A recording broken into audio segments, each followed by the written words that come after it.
Hi guys, right here I have the newly released Panasonic S5 II, and over here I have the fantastic A7 IV, and as you can see, they have the exact same lens on their perfect bodies. So we're going to do some side-by-side footage so you can see how the cameras compare. This has got to be one of the best, it might be the best day of my life. I don't know why I like doing this stuff so much, but I do. And I am including the days that I got married and that my kids were born. This might trump it all. Oh, also, let's throw the little ZV-E10 into the test too. Why not?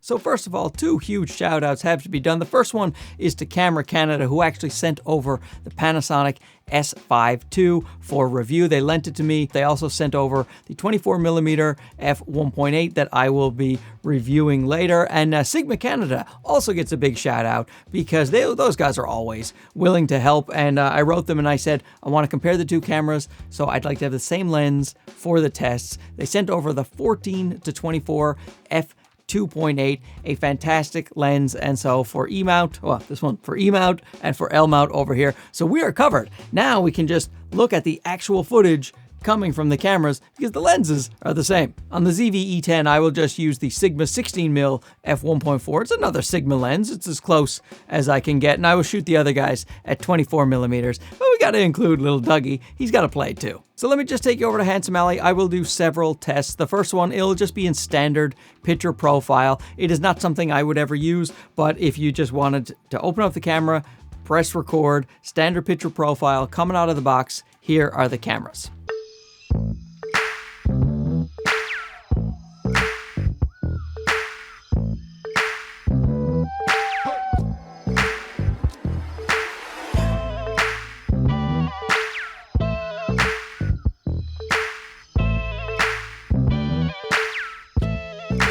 Now there you go. I don't know which one of those you liked better, but I don't like any of them really because that is not how I like to shoot. I like to do the things that these cameras can do. So I will shoot in S-Log3 on the A7 III, and I will shoot in V-Log on the Panasonic, and on the ZV-E10 I will use the Cine 2 profile, and I will apply the Paul Leeming corrective LUT to all of them because I really like the LeemingLut. It helps me just get my exposure just right, and the colors match from camera to camera. And we can also judge some sharpness. We will do some zooming in on my gorgeous face. So here it is in just 4K 24. Let's see what that looks like.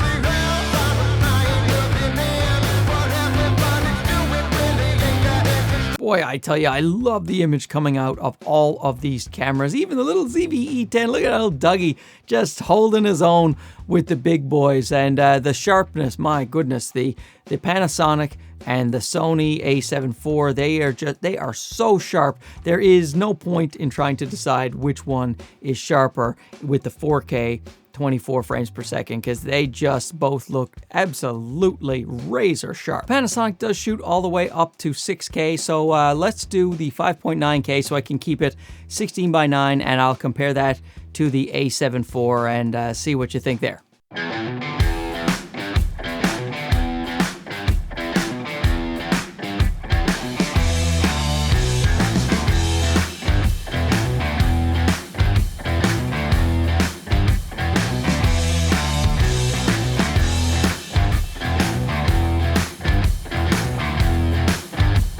So on my 4K timeline, the A7 IV still looked just as sharp as the 5.9K that is now downsampled to my 4K timeline. And let's put up the Panasonic, the 5.9K versus their 4K, which is already downsampled from 6K. And you can see if there is any difference to your eyes.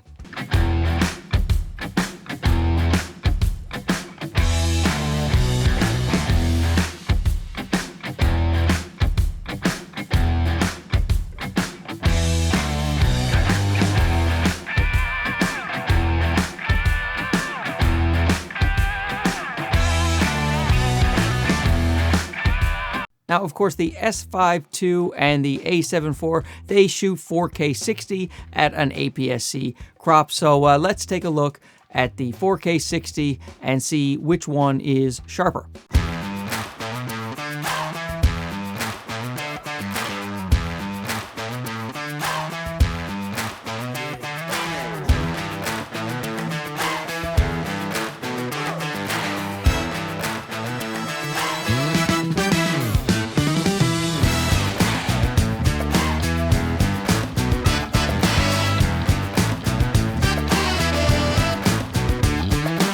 I gotta say, I thought the Sony was a tad sharper when it came to the 4K 60. And now let's move on to something where the Panasonic will very likely be sharper. I already know the answer to this, and it's going to be sharper, but I just spoiled it for you. It's the 1080 footage. So here is the 1080 footage.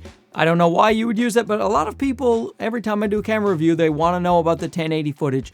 So I am letting you know. I always think you should shoot in 4K and maybe use a lower bit rate, like a 50 megabits per second, something like that if your camera offers it, to keep your file size low, because, you know, even if you want to output to 1080, it's better to shoot on 4K and then output to 1080. But anyway, here is the 1080 footage.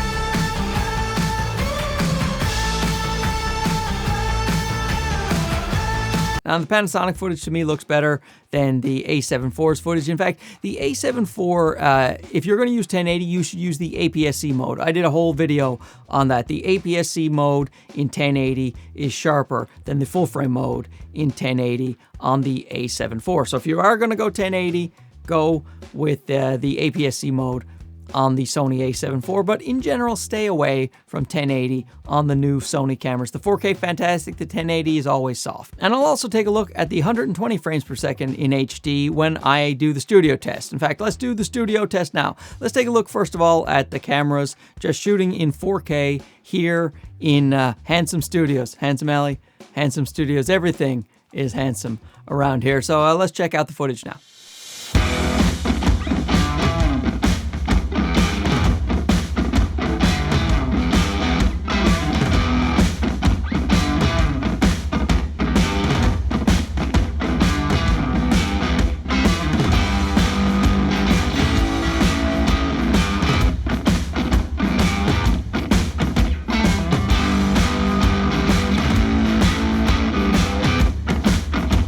Once again, I absolutely love the colors that are coming out of these cameras after I apply the LeemingLut. There are some minor differences. I'm not trying to match them perfectly, but to me, they are good enough to be able to be sliced together. Spliced together. And I would have no trouble using, in fact, all three cameras together on a shoot, as long as I'm using that very effective LeemingLut. I'm not sponsored by him. He doesn't even know who I am. And he might, though, because I do buy a lot of his LUTs. You might be like, that guy bought another one of my LUTs. It's a paid LUT that you have to buy. I'll leave a link down below. I don't get anything for it. It'd be nice if I did. Oh yeah, but the 1080 120, let me show you that now.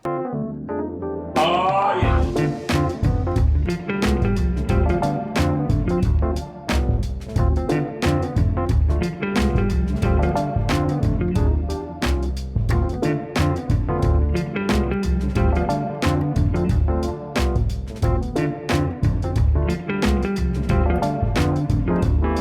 So of course that's going to be a bit soft, especially when you are zooming in like that, because it's, you know, HD compared to 4K. And that is the Achilles heel for these two absolutely almost perfect cameras. If they had 4K 120 of some kind, I would consider them actually perfect cameras for me. So this little FX30 that you're looking at right now, one of the only reasons I bought this was the 4K 120. That's not true. There's a lot of reasons I bought this, but the 4K 120 was a huge reason I bought this. I love this camera too. I buy too many cameras. Oh, I'm going to compare the FX30 to this guy in some kind of video coming up. You should subscribe if you haven't already.